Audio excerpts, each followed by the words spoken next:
How to split screen on your Windows. Hello everyone, welcome to another tutorial.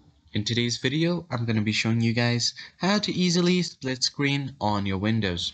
But before we begin, I want you to head down below to give this video a quick thumbs up and hit the subscribe button as well. Now let's begin. So if you want to split screen on Windows, it's pretty quick and easy.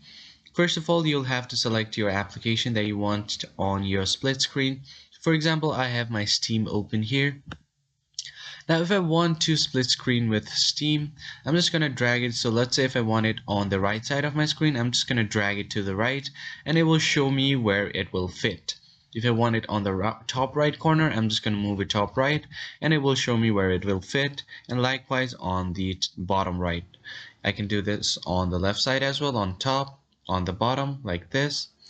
And I can select another application here for me to fit on the split screen like this. You can also move it on the top and bring out this menu where you want to fit your application.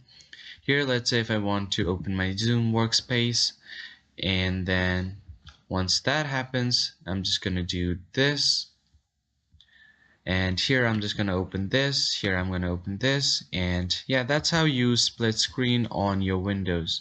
I hope you found this video helpful. I'll see you guys on the next one.